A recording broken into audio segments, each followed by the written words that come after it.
Well, hello and welcome to our Education and Clergy Development webinar. We're so thankful that you've joined us today. And if you're live with us, thank you for giving us a little extra grace as we wanted to get through technical issues. It is a few days before Easter, and I always say you want to get the technical issues out of the way before Sunday morning. So we are just excited to be here. I'm excited to be here with Jay and Sharon Guptill. They are joining me. I'm in Indiana and they are in Canada. So welcome, Jay and Sharon. So glad to have you here today. I'm going to share a little bit about you, and then we're going to get into some conversations about marriage and ministry and thriving together. So Jay and Sharon, they are committed Christ followers, and they have a desire to help others find that same commitment to Christ. They both attended Kingswood University in New Brunswick, and they have lived in the United States and Canada since 1985 when they were married, and they launched full-time ministry. Along the way, they've had 5 sons, and because home life was very active through the years, church, sporting events, family activities, I am there. I understand that life. So now they have moved out of that season, and now they have 3 wonderful daughter-in-laws and 5 amazing grandchildren. Jay and Sharon have as their family value, as for me and my house, we will serve the Lord. Love that. Currently, Jay and Sharon serve part-time as co-pastors of Browns Flat Fellowship at Beulah Camp and Conference Center. And in 2022, they launched a new ministry called Made for More Ministries. That's actually how I came to know them initially. It provides coaching, counseling, and retreats for Christian leaders. They have a great website. We're going to share that with you in the chat. We encourage you to check out Made for More Ministries. And before we get into me asking them some questions, I want to let you know, if you're joining us live, we would love to hear from you as we talk. If there are questions you have, Jay and Sharon would love to hear what questions our conversation sparks in your mind. So please feel free to put those in the chat as well. With all those introductions, welcome, Jay and Sharon. So grateful to have you here with us today. Good to Nice be to with be you. here. Well, tell me, since 1985, a couple in full-time ministry, what does that look like? Tell me about your journey as a couple. Hmm. Well, I'll start by saying I was actually raised in a Christian home. My dad was a pastor, and my mom was very involved in ministry. So in my growing up years, I had a very positive. It was very positive journey for me. And as I grew older, I was able to do things in ministry, and get involved in music and get involved with teaching and that kind of thing. And then when I went to school, Jay and I met. And so our ministry together, we were staff, we've done different things. So I've been on staff, we've been on staff together. And then as our children came along, the seasons change. And, I was not as involved as far as being hired, but stayed as much involved as I could possibly, because I just enjoy it. And then as the children grew up and moved out of the house, then I went back and got my ordination. And then he became my boss. I was on staff and he was my boss. And we did that for a few years. And now we're co-pastoring. So we've done a little bit of everything. And so my journey's been very positive. I mean, I'm not going to say there hasn't been difficult times, Right. but it was a very positive environment for me. Yeah. And I grew up in a home where my parents were not pastoral leaders, but were very supportive in the local church. And I remember as a child, many different times when the guest speaker or a guest missionary was at our church, my parents would host them for a meal or sometimes overnight for a stay. So I was able to just kind of interact with leaders, I guess, through those upbringing years. And then, of course, we met in Bible college and then started in ministry. One of the realities for Sharon was in those years when she was not on staff, she's what I would call a high capacity voluntarily hired at the church. I had those expectations, but she wanted to be involved too. So we tried our best to figure out how to make that work. I myself wanted to be very much connected to our kids as well. So, I was always trying to find ways to be a dad and be a husband and those kinds of things. So through the years, we've seen, a lot of variations, which really brings out for a lot of couples. There can be a lot of variables to ministry couples. So for us at this season of life, we are both ordained ministers in the Wesleyan Church serving as co-pastors. But that may not be the case for everybody else, and we understand that. There may be those who are one spouse is ordained, the other's not. Maybe the other spouse has a career of their own, or they have another profession that they serve in, but they want to be supportive. So we hope that today will be a topic whereby it will reach people where they're at. And something we will refer to at different times is there are seasons of life. Some of that, of course, just fits with what is called the family life cycle. I mean, if you're newly married and don't have children, or you're, married but have young children, or now you're like us, we're empty nesters. There are seasons for all types of variations of doing ministry as a couple. So hopefully there'll be some good topics, and maybe something that will pique interest to say, okay, we need to talk more about that and learn more about it. So hopefully this will be a good day. Oh, it's gonna be a great day. We titled this like thriving, and this word thriving, everybody wants to thrive in life, and as pastors, we want to thrive in ministry. But is that possible to 100% of the time experience thriving in life and ministry? Yeah, Yeah. when I just think of when we go into marriage, for instance, nobody goes into marriage. Everybody goes into marriage expecting the best. You don't expect, it's not like you Yeah. go, well, I'm really hoping this works out, or, until we get divorced, hopefully we'll have a good time, and I think in ministry, we go in the same way. We have a lot of expectations of what it's going to be like.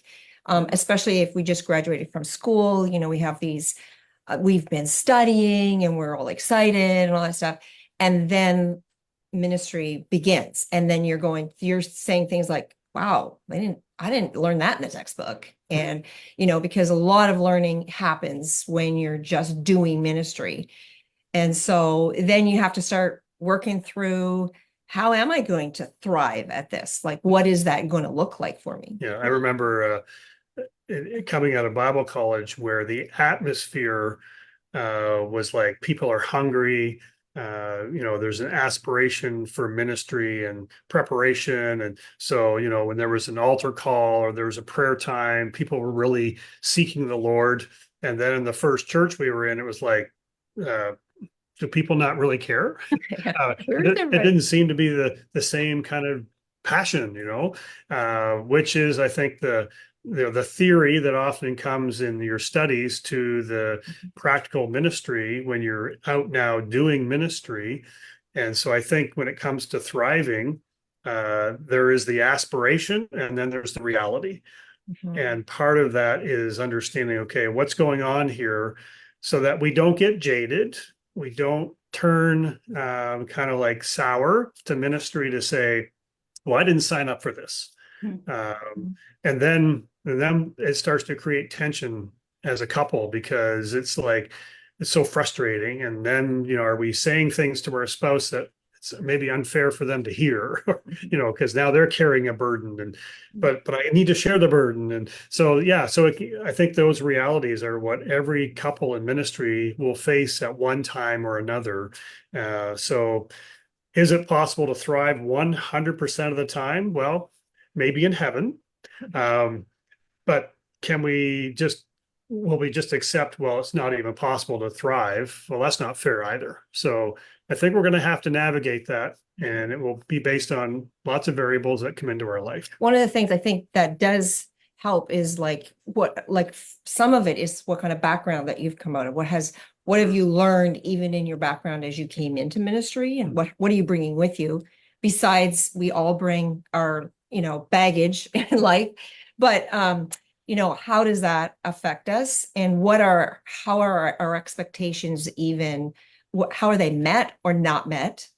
And then what has been our track record in life in things like, when we go through difficult times, because we all do, are we going to get better or are we going to get bitter? Because those are all just things of life, not just things in ministry, but just things that we just have to decide, you know what, this is not going to, I'm going to get better from this. I'm going to learn from it. It's going to be part of my journey and discipleship because God's bigger than this situation.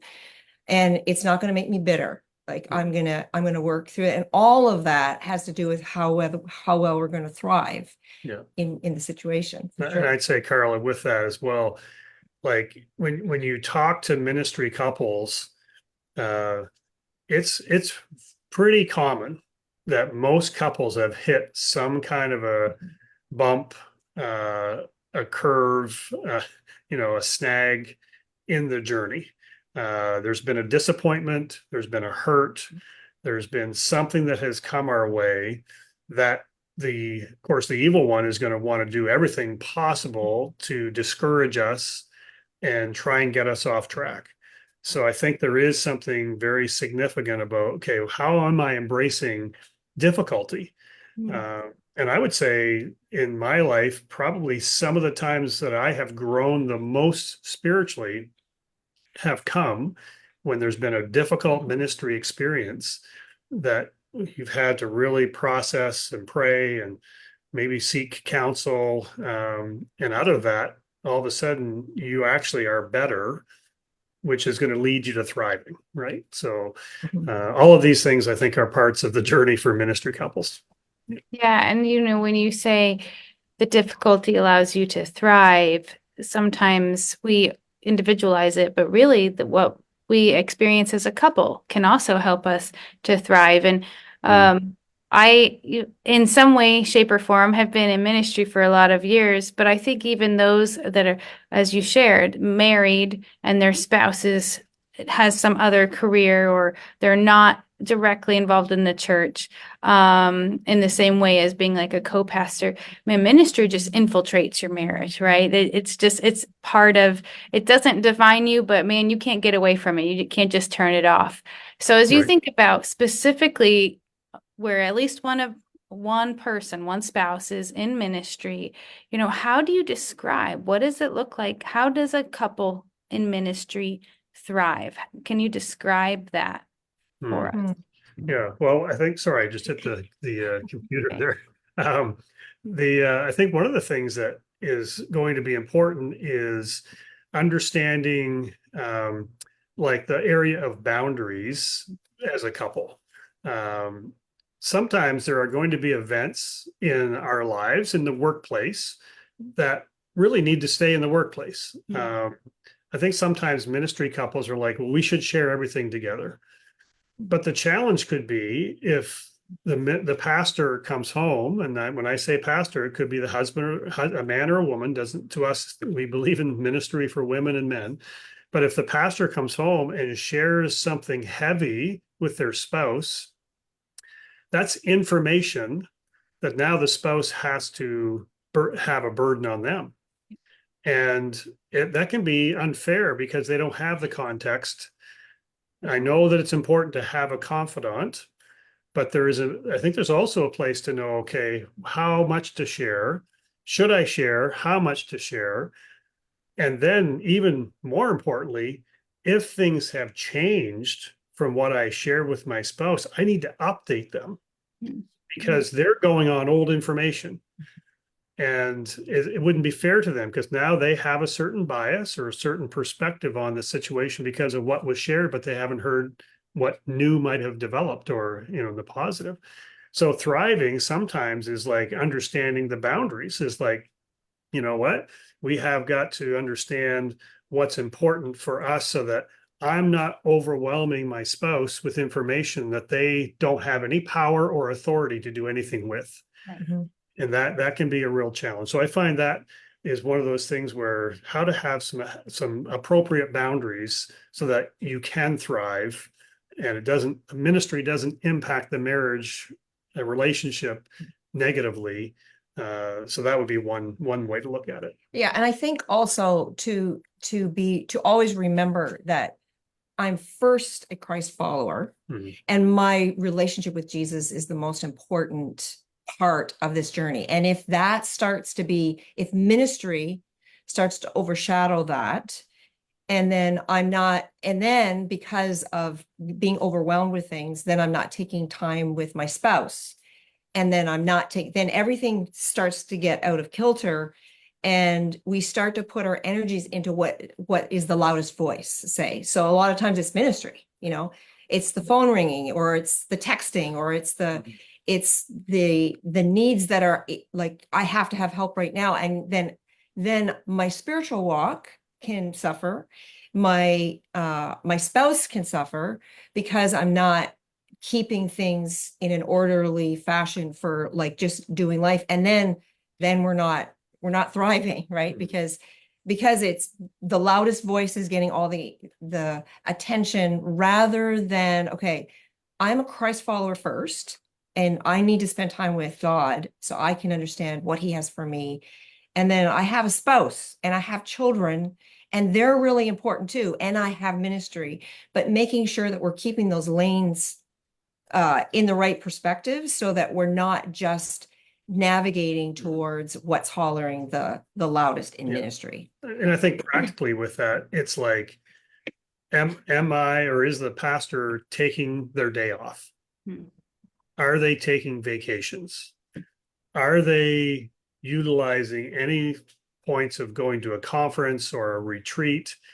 Are they doing things individually, but then as a couple?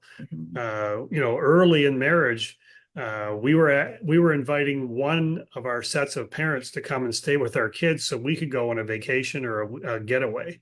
And so we have tried to say, hey, this is important to us, so we're actually going to put something behind that to make that happen. Now, again, that will require for every couple, their own variables, right? Do they have the income?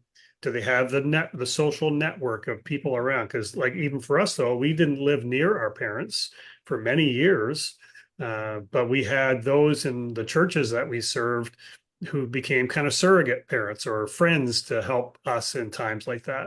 But it's really, do you value it? And if you do, then prioritize it and make sure that as a couple, you're intentionally making decisions to work on your relationship and work on your home by taking your day off and taking vacations and making sure that you are getting the needed rest and renewal that you need as a couple. So those would be, I think, helpful things. I like that. And so when my husband and I co-pastored, our day off was the same day. So that was very natural. And when I went out of pastoring with him, we had to be very intentional about when are we going to spend time together that wasn't either the kids or, the church, and both of which are extremely important, but it created a different, not that we weren't intentional before, but it heightened the need for communication. When one spouse does not, it is when when one spouse works in some secular or other business organization, that communication I find is so essential to thriving as a couple. Yeah, for Yeah. sure. So sometimes I think we all know that there's a survival mode, right? Like Easter is the most amazing time, but Monday we're exhausted because you don't want to just survive Easter. You want to thrive, but there may be moments when the pro presenter doesn't work or the drummer is sick or whatever, and you're like, we're gonna get through it. And in marriage and ministry, there are times when you go into survival mode. We've got 4 kids, you've got 5 kids, you know what that's like. But like, what are the conditions, what are the circumstances that put us into survival mode, not just for 5 minutes or an hour, but for more long? What are the conditions that put us into a survival mode? Yeah. Well, one thing that there are definitely things that we can't control. There are emergencies or accidents or decisions other people have made that throw us into, okay, like I didn't expect this. I didn't ask for this. I didn't see this. So all of us probably have had those kinds of uncertainties that have come our way. And if we don't do something on the good side of health to deal with those, they can drain us, right? They knock the life out of us. So what we don't want to do is, of course, stay in that place. We don't want to be in a place where I just feel like life is against me and there are no options and I just don't have anywhere to go to get help, right? If that's the case, then we're probably going to be just surviving, right? But survival mode is, okay, let's figure this out. Let's find supports. Let's approach this from a little bit more of a fighting spirit. And to do that, hopefully as consistently as possible, where it's not like I need to have the one silver bullet that takes care of this, but that I'm doing good things over and over again to get my feet back under me. And then as a couple, to do that. So one example for us is a number of years ago, we had a situation that we had to encounter. I was on staff. Sharon was not on staff at this point at this church. It was a really significant season of turmoil. It was basically a moral failure that happened in the life of the church, and we had to kind of step in and it was hard. It was really, really hard because we got blindsided. We were completely feeling vulnerable and broken. Both of us spent hours with counselors talking it through. Part of that kind of an experience is you feel like the fool and you feel like, oh my goodness, like, how could I have not seen this, right? And then all of a sudden now you're dealing with the betrayal, the rejection, all that stuff that goes with it. But we, like I said, sat with counselors, both of us individually, lots of appointments. Another thing we did was we bought a rocking chair, a glider rocker that is like an outdoor type version for your deck. We bought it actually at Shipshewana in Indiana at a Mennonite area, Amish area.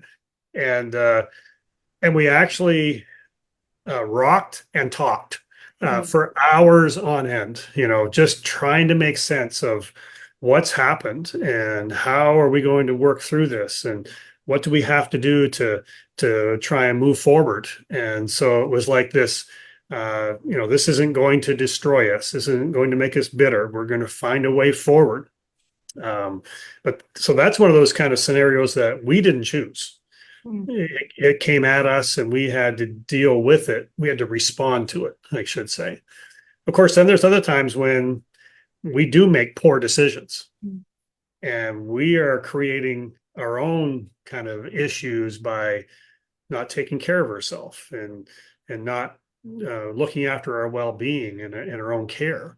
And sometimes we can make decisions that we are reaping the results of our own poor decisions or dysfunctions. And I think there's times there that creates, man, I'm out of gas, or I'm burning out, or I'm not managing my life and my ministry and our marriage in a way that's going to be productive. So those would be a couple of ways to approach it. Yeah, I think too, the more we're aware of how we function, like how we function as a couple, but then also how I function myself and what are the signs that I'm starting to go into some kind of a survival mode, and what do I need to do to change that? What do I need to, what do I have to pull back? What do I remember this was probably a golden nugget for me years ago in ministry. Somebody said to me, Sharon, you need to learn to listen to your body. Because our bodies tell us stuff. It's, we get tired because it's time to go to sleep. We get hungry because it's time to eat. But there are other things that happen. And I began to, you can see it even in your family. So like, for instance, if you get too busy, what starts to happen? We had one child that would go off the rails, and I was like, we're too busy. Like, that's what's happening. So it's like, it was like, in order to bring balance, it was more like move the Faulkner, move fulcrum, move it so that I'm pulling back for this time and we can get some more balance, but to just really listen to what's going on so that we don't just let the noise of life dictate, you know, Mm. and we just keep going, hoping that it's going to change. It's probably not going to change, you know, but to go, okay, something needs to change, and I can change things for myself. Maybe we need to talk about how things are going to change for us so that we can back off some things and begin to kind of, maybe we need to rebuild some stuff or what, but not just keep going, you know, and hope it changes. Yeah. Because it's not going to. However we got there, if we're continuing the same things, it's going to continue. Yeah. You know. That's right. Yeah. So I have a kind of a follow-up question to that. And this is a kind of off a little bit, but so if some people are really self-aware and some people need their spouse maybe to help them, or they don't know that they need it, but their spouse sees what's Mhm. going on before they do. So whether the pastor doesn't see it first, or is the one that does see it, and the spouse doesn't, what do you do? How do you help your spouse when maybe you're thriving, you're good, and you're seeing where they're not? What advice would you give to a ministry couple in that situation?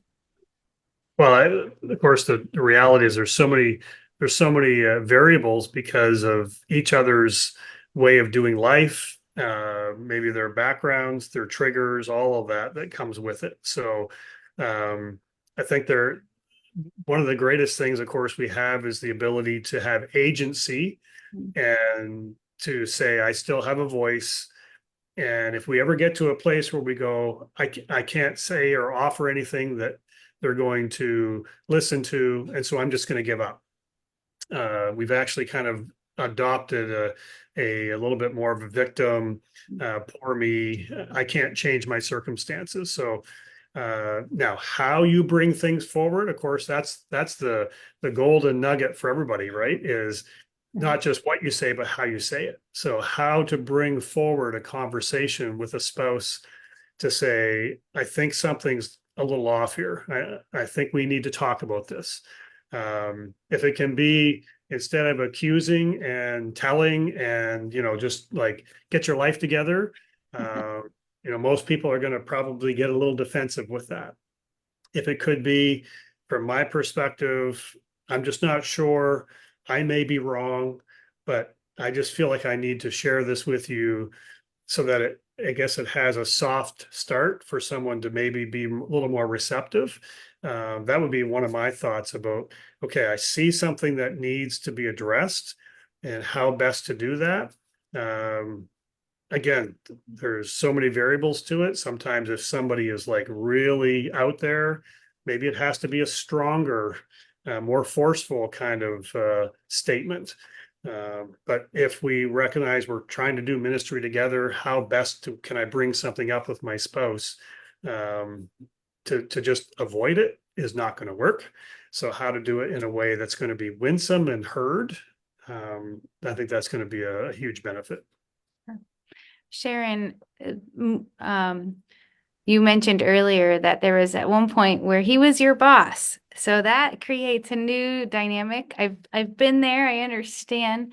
So you see something in your spouse who's also your boss. So that's going to be the reality for some listening, or even as co-pastors, when you're not just married, but you have this work relationship. Is there anything specific in that dynamic where you would say, here's a good, again, as you said, there's a lot of variables, but I see this. How do you approach somebody when you also have a working relationship, not just a marriage relationship?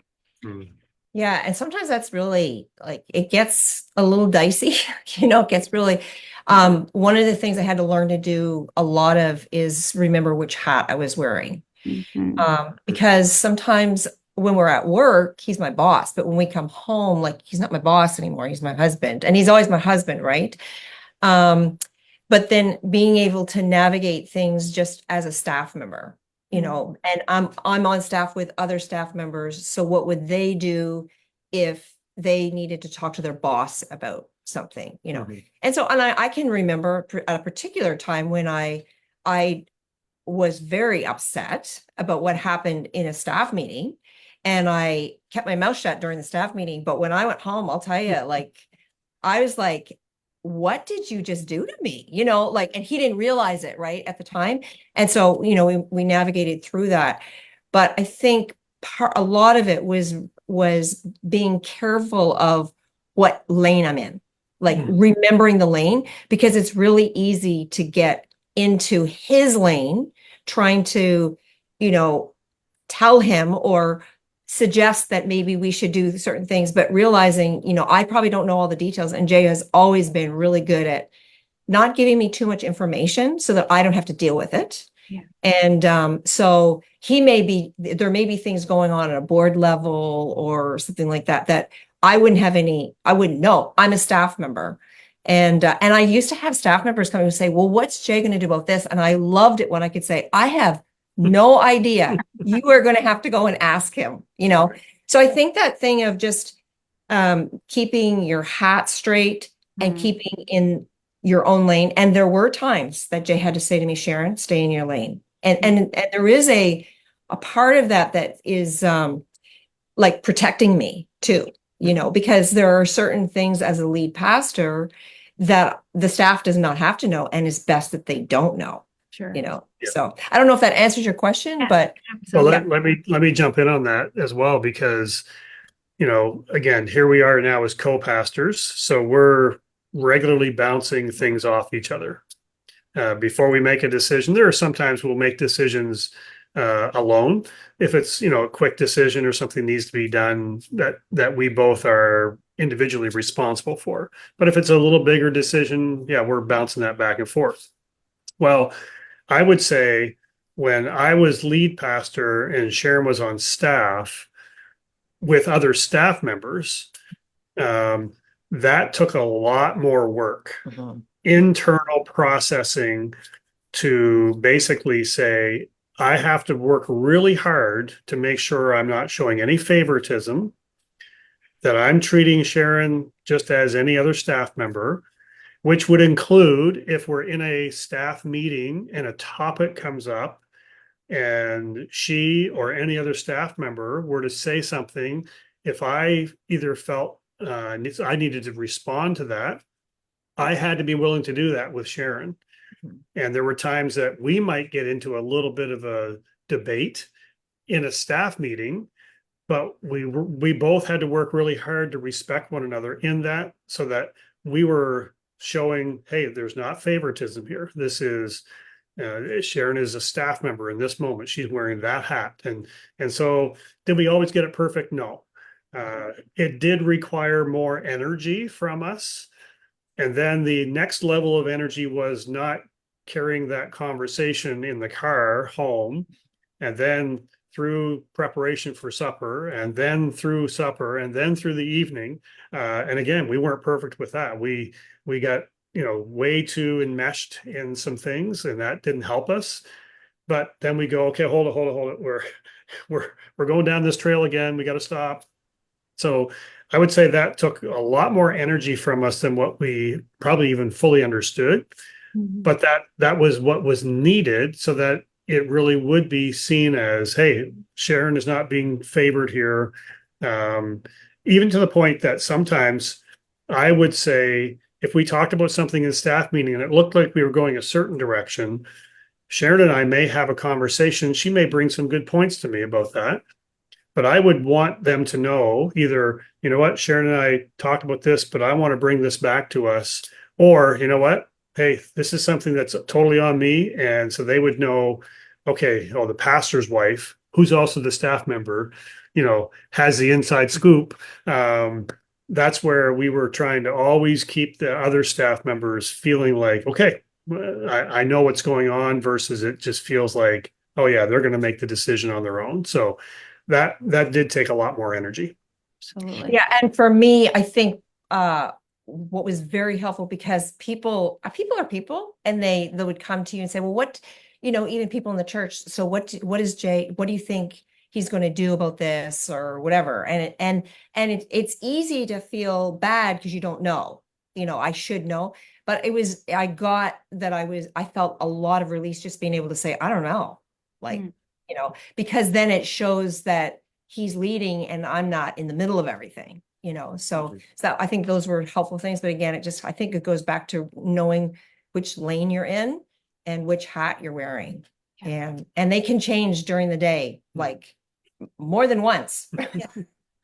Yes, and that intentionality, communication, intentionality, very similar to what we were just talking about. We had a question in the chat for any advice for young couples hoping to co-pastor one day. The path, the process, ways to interview, anything. You guys have talked a lot of like bigger. Any more advice for a young couple wanting to co-pastor? Well, I would say I find it easier to co-pastor than it because then you are supposed to know the information. You need to know all of the information. One of the questions that our DS asked us coming into this, he says, like, what does co-pastoring actually look like for you? And so there are certain things that I do well and certain things that I do not do well. And so we've kind of split it with, the things that Jay really does. He just thrives on, and I don't like to do those things. And then the opposite. And then we share preaching, and we sometimes preach together. And, so I think our personalities and our giftedness and the talents that God has given to us, to kind of focus those in the areas that where our strengths are, and to co-pastor that way. And then again, you have to know about those things, but don't feel like you have to own them. Right. Now, of course, in the reality of many churches that are small, and if, say, you have two ordained ministers or ordained and licensed, but both want to be involved in ministry, but the church only has budget to pay for one. Those are the challenges that often come into play, right? Because you may have some churches that would say, well, we were talking to the husband, the male pastor, and oh, your wife's a pastor too. So, but we only have enough money to pay for one. And that shows up obviously for some couples. Sometimes you're coming into a church and that church isn't fully even understanding yet how there could ever be a co-pastor role. That doesn't seem to compute. So it may take some time. It may take some education. It may take some modeling. And in the process, another variable could be you could have a pastor who is on staff, say a spouse is on staff, and they're trying to work towards their ordination. So they're gaining hours to do that. So in many aspects, whoever the hired pastor is has to be an advocate to say, hey, listen, here is an opportunity for a win-win. My spouse is looking to move towards ordination, and I know that right now we currently don't have the income, but can we create the position and the person can serve in ministry? My spouse can serve in ministry. And so I'll just speak, if it is the husband who is the pastor, he can become a positive advocate, not forceful, not try to force it on people, because that'll just kind of, people will kick back on that. It'll feel like, okay, what is this? Is this nepotism? What is that? But if it's like, hey, this can be a win for us, win for the church, not hiring two people, not like saying, okay, or hiring one and getting two, but it's being able to say, hey, how do we advocate to move us towards this? And whether that church ever comes to a point where they are open to it, maybe that won't be the case, but maybe there will be an opportunity, an assignment that comes where it will be a co-pastoring role. And that does seem to be coming more. I don't think it's quite enough yet, but I think there's movement towards that, and I hope it continues to go that way. I would just say to that couple who asked the question, I would say one of the first things to do is start looking at your strengths and kind of navigating that way, because you're going to feel much more freedom to work together when you're not having to do stuff that, it just isn't who you are. Mm-hmm. But the other person can do it, which is great, because sometimes in ministry, if you are there by yourself as the pastor on, you're the only one, you often have to do things that you're just really not good at, And Mhm. so it gives more opportunity. Absolutely. When my husband and I co-pastored, that was our experience. Whenever we approached a new church about it, we were able to say we bring almost double the strengths. That doesn't mean we were the dream team, but where he was weak, I was strong, and that was how Right. our personality. Not every couple has the opposites like Mhm. that, but I think a lot of ministry couples, a lot of co-pastoring couples find that their strengths really complement each other. Mhm. And I would just say, go for it. If that's what God's calling you to do, He's going to open those doors. Yeah. I have a question off of not co-pastoring, but just couples in ministry. So thriving, survival mode, resilience. How can a couple develop a greater resilience in marriage, in ministry, home life? What are some, as we are nearing the close of our hour, I don't want to rush this topic. How do we develop greater resistance? Hmm. Yeah, resilience. Yeah, one of the key ideas we heard recently in the last couple of years, which has been very helpful to us from a visual perspective. And the speaker was talking about the difference between three items that could be dropped onto a glass table. The first item would be an egg. And if you dropped an egg onto a glass table, it would probably crash and the egg would splatter all over, create quite a mess. If you took a metal ball and dropped it onto that glass table, it would probably break the glass and go right through. Then he said, but if you took a tennis ball will actually hit the glass table and it will flex, but it will bounce back. And just that imagery helps because sometimes in life, events will come and we will crash like an egg and collapse. Or sometimes we just throw it all away and the church crashes, you crash, everybody crashes, and the glass breaks. But if we can learn resilience is, you know what, there are going to be events and things come our way, but if we can flex with it and bounce back and find ways to do that, that's going to help us in the long-term journey of ministry as a couple so that yeah, there are going to be a few setbacks. There are going to be a few dings on the way, but think of the tennis ball that, okay, you take it, but then you bounce back. And that concept really spoke to me from the perspective of, hey, you can't control everything. Or if you do make a poor decision, there are pathways to be able to say, hey, life's not over, ministry's not over, marriage is not over. You can bounce back from this. But if you don't have that belief, if every time something bad happens, it's like life is over, I'm worthless and God hates me and all those kind of things, that's not going to be as helpful as if we go, okay, God said he's with me. I'm going to face a trial. I had to face this trial, but we can bounce back from this and be stronger. That's one way that I've found resilience to be a way in which we can approach it in ministry as a couple. Yeah, and I would say also with that, just the visuals of that to be able to again be self-aware so that you know where you're at. So for instance, I remember a time in our ministry that I was quite sick and life had kind of come in on me. And I would describe it like if you were to ask me, I would say things like, I feel like I was in a canoe and I went over, but I can't get back into the canoe. Like I just can't. Whereas other times I would have been able to fight to be able to get through it, but I just can't. So because I knew that and I was living that to be aware of where I'm at, I'm not resilient. I'm not bouncing back.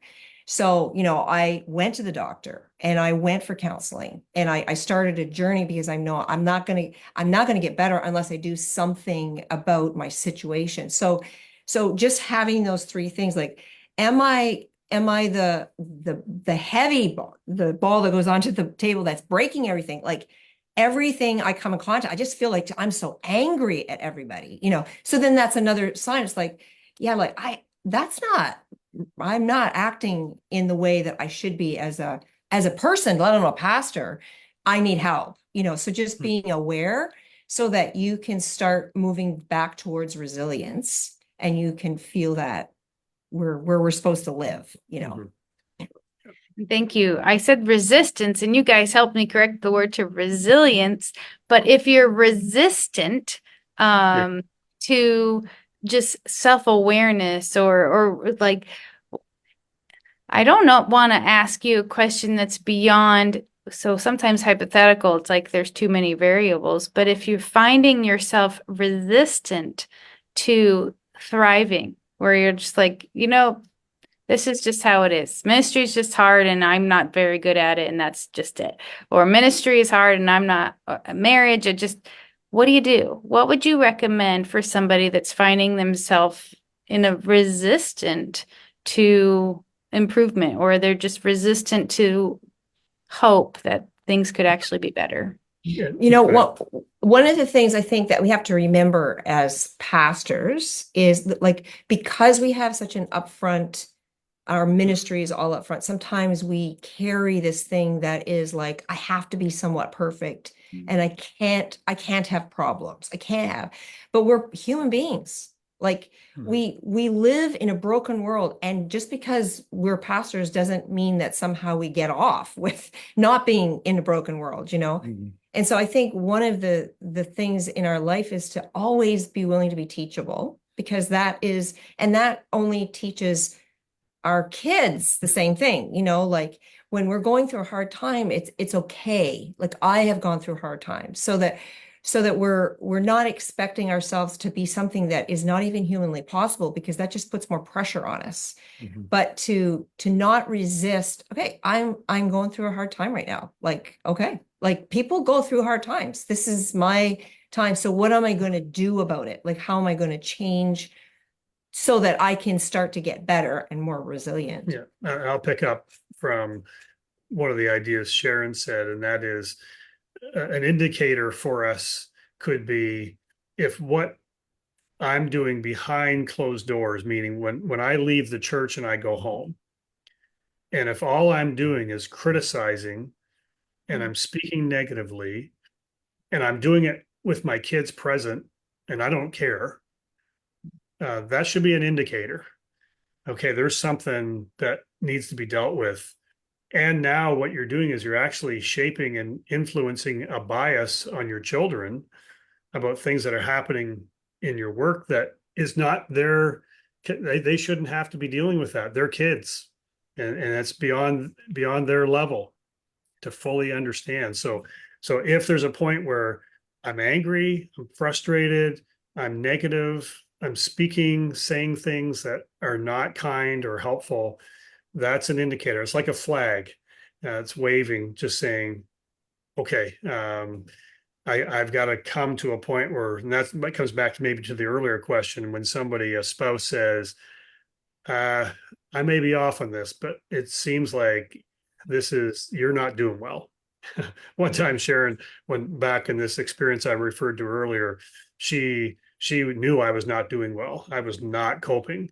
And she called a friend who she believed could be a real confidant to me. And I got angry with Sharon, as if like, I made the appointment. who gave you the right? Who gave you the right to do that? But she knew I was not well. And that was an extreme situation. And in the end, it was the best thing that I needed. Right. But so I think there's a point where we have to kind of become more aware, or let other people alert us with a little wave flagging to say, okay, something needs to be addressed here. And hopefully people will take the step to do that, drop a pride and go with courage to get help. Right. Yeah, like really, really, self-awareness is very much a part of our discipleship journey. It's very much a part of our growth. If we live in denial about who we are, then we're not going to be able to grow. But if we're willing to really learn, it's just part of our discipleship. And it's a part of saying, I'm sorry, and humbling ourselves. And, but it is definitely a part of growth to be self-aware. Yeah. One of the words that kept coming up was intentionality. So final question. And if you're listening to the recording, there are multiple places and times when ministry is just extra. So this season, right, it's Holy Week, extra services, extra people. And I hope that every pastor listening has thought ahead enough to say, I'm going to need some time off, or I'm going to need something.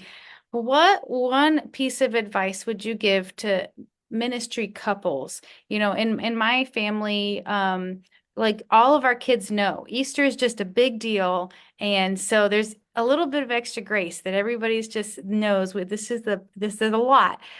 What would your advice be to ministry couples coming out of this really extremely wonderful, busy time of Holy Week, Resurrection Sunday? It's Monday, it's Tuesday, it's Wednesday after. What advice would you give? Take a Sabbath. Yeah. Yeah. A key phrase I would use is give yourself permission. Mm. Give yourself permission that you don't have to be the hero to get back into the office and show everybody this isn't gonna like knock me down and so on. You know what? Like you might be able to do it this week, but maybe a week later, all of a sudden you're like, why am I so tired? Or why am I so grouchy? Or why am I so down? Give yourself permission and take a little bit of extra time. And you know, you maybe have put more hours into this week. Well, gain some of that back next week. Give yourself permission to have a break. Mhm. Yeah, that intentional, I plan, Sabbath does not happen on accident, right? Right. It's Mm. intentional. Absolutely. Well, Jay and Sharon, thank you so much for sharing some of your wisdom. I would like to encourage anyone specifically that is co-pastoring or where you're both in ministry at a church and you have questions, you could reach out to Jay and Sharon, go to their website, madeformoreministries.ca. I know that they would love to connect with you and help encourage you. This has been an encouragement to me and a good reminder of the importance of just a thriving marriage. So thank you so much for joining us today. Thank you for Thank having you us. for having us. I want to invite everyone to our webinar next month. We'll be meeting April 25th, 1 p.m. Eastern Time. We're going to have Reverend Dr. Chris Williams with us, and he is going to be talking about habits in your life that set you up for success rather than failure. So thank you for joining us. We'll see you again April 25th, and we hope you have a great day. Thanks.